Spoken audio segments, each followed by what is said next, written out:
calendaring seems to have gotten more complicated rather than easier, although there are many programs we can use that are designed to make it easier. Or perhaps it's because we just have so many calendars we need to manage instead of just one or two. 3 years ago, we did a top 10 on calendaring strategies as so much of our life mid pandemic was happening online. 3 years later, not much has changed, and calendars seem to be more full than ever. So it's time to update our strategies. And while some things have remained the same, there are a few more tips here to help you. The first and most common tip was shared by many of you: color coding. We had suggestions to color codes so that at a glance, you know exactly what is happening. Colors for the type of meeting it is, such as a committee meeting, a personal meeting, birthdays, deadlines, stuff like that. Diane Fulton from Gravenhurst, Ontario, took her color coding a step further and created a legend of screenshots in her OneNote notebook so that everyone knows what color means what. If you're the only one that knows what the color means, it isn't nearly as effective as it should be. Make sure that everyone knows what the colors mean, and that will save you time moving things around if they understand it's just a birthday reminder and not a hold on their time. Kim Ottenbright from Halifax, Nova Scotia has an extra color tip that could be amended if you already have many colors in use. She indicates if attendance is mandatory or not by color. So if you're using the color coding tip from tip number 1, you could amend Kim's tips to use all caps if you needed to indicate it was mandatory, or put a little asterisk at the beginning of the entry. Knowing that a meeting is optional is a mental relief on those days when we have lots of calendar things to attend to. Ann Dalkey from Wausau, Wisconsin shared that she puts her initials at the end of every calendar entry she makes. Because she works with other admins, this helps them keep track of who made the entry in case any questions come up. They can clearly identify who they need to reach out to if anything is missing or if they just have some questions. Number 4 is from Diane Fulton again, where she maximizes time blocking. Diane blocks prep time every morning from 8 to 10, lunch, and office time in between her meetings. She blocks time before and after vacations as well. Now, I also maximize time blocking for the morning block, and I find that allows me to be well prepared before I jump into any meetings. Shelley Wassall from St. Louis, Missouri makes a point not to schedule any meetings before 10 or after 4. Now, Shelley shared that these blocks don't always stay in effect, but 90% of the time they do, and it allows some space for last minute emergencies or some movement on timing. Now, my doctor does the same thing with her schedule. If you book an appointment in advance with her, it will be after 12 p.m. Those appointments get booked very far in advance, as you can imagine. But if you have an emergency, you can call the office in the morning and she can fit you in.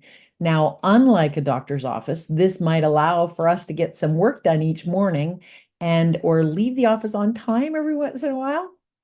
Number 6 is from Michelle Morford from Marysville, Washington. Michelle says that she loves categories in Outlook.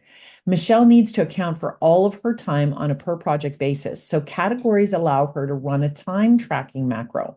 Now she can easily scan her calendar for the highlights she needs to include in a monthly or annual report. Now, just imagine throwing a little artificial into that, right? Artificial intelligence into that, which takes us to number 7 and AI scheduling tools. Now, there are dozens of tools that you can use which integrate into your existing calendars like Google or Microsoft. They allow you to create customized scheduling links, analyze your meeting patterns, even make automated scheduling suggestions. Now, since there are so many options to choose from, I suggest you do a quick Google search to see which one would work best for you. But this is a great place to introduce AI into your role and save you time and make something complicated easier. And Carrie Ruddy from Maitland, Florida, loves the scheduling assistant that comes with Outlook. It makes it easy to deal with multiple time zones, which can be confusing for some, and super easy when working with others who also use Outlook. Jump into the AI scheduling tool space. Our next tip comes from Cheryl Blay from Calgary, Alberta.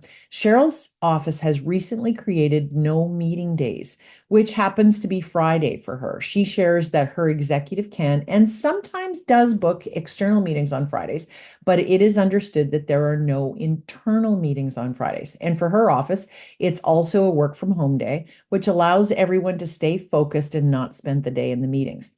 Now, since Cheryl says she doesn't have any external meetings with clients, she knows that Fridays are her focus days and she has no meetings with her executive generally.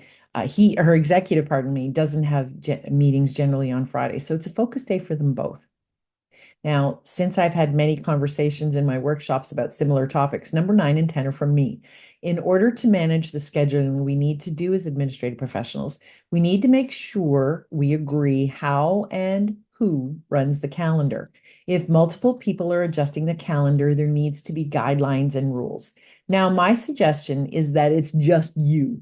I appreciate that doesn't work everywhere. So if anyone needs anything booked, you are the one to do it.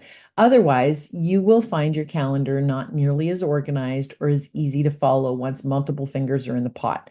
Now, the tip is to have the conversation about how you want the calendar to look and feel and agree on who can adjust it. If it is to be both of you, you need to have a conversation about how that will work. And the final tip is about finding time for you to help them.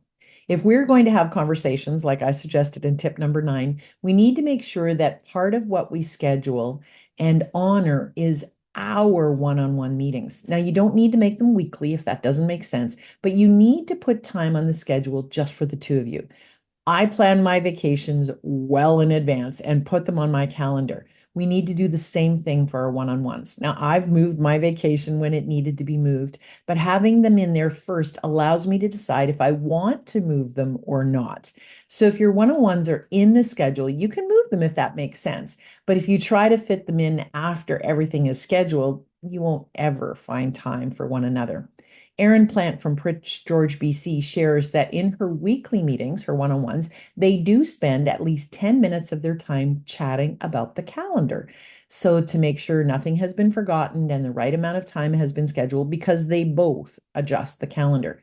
So we need time to talk about the calendar, especially if both of you are making adjustments. Now, calendaring is part of the role that you either love or you hate. It's like Tetris, and we need to make it all work. These tips will help you organize your blocks so that they fit in nicely. Good luck, and thanks for sharing them.